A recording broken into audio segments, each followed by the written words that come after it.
Rain lashed against the windows, thunder roared, 10-year-old Jenna huddled deeper into her blankets. She was home alone.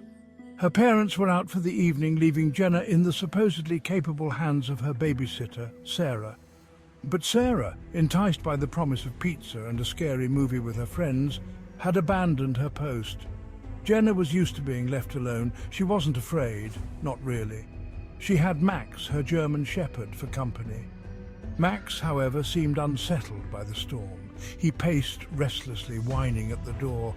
Jenna reached out to pet him, her fingers sinking into his thick fur. "It's okay, boy," she murmured, "just a storm." A rhythmic tapping sound cut through the roar of the storm.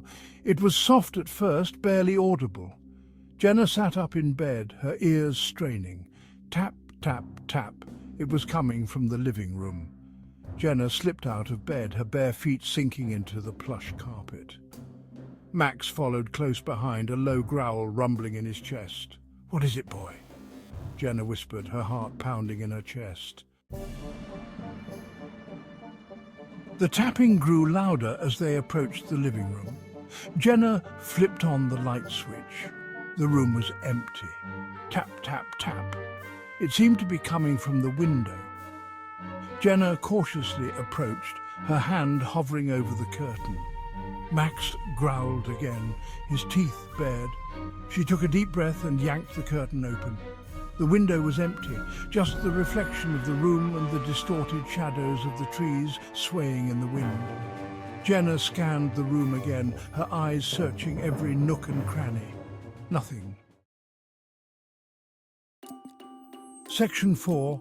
Into the bathroom. The tapping stopped. Jenna held her breath, listening. Silence, just the howling wind and the drumming rain. Then, faint at first, she heard it again. Tap, tap, tap. This time, it was coming from the bathroom. Jenna hesitated. She didn't want to go in there. But the insistent tapping drew her forward, like an invisible string pulling her along. Max followed reluctantly, his growl now a deep, menacing sound. Section 5. A face at the window. The bathroom door creaked open. The tapping was louder now, echoing off the tile walls. Jenna's eyes darted to the source of the sound, the small frosted window above the bathtub. She took a step closer. Her heart hammered in her chest. She could see a shadow behind the frosted glass, a distorted silhouette, and then, with horrifying clarity, a face materialized in the glass. It was pale and gaunt, with eyes that seemed to burn with an unnatural light. The lips were pulled back in a grotesque grin. Section 6. Hide and seek. Jenna screamed. She stumbled back, tripping over Max, who was barking furiously. She scrambled to her feet and ran, her blood turning to ice in her veins. She slammed her bedroom door shut and fumbled for the lock. Her breath came in ragged gasps.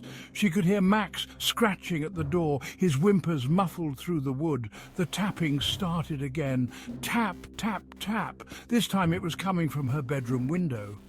Jenna squeezed her eyes shut, burying her face in her pillow. She didn't want to see. She didn't want to know. But the relentless tapping continued, each tap a hammer blow to her sanity. Finally, unable to bear it any longer, she slowly opened her eyes and dared to peek at the window.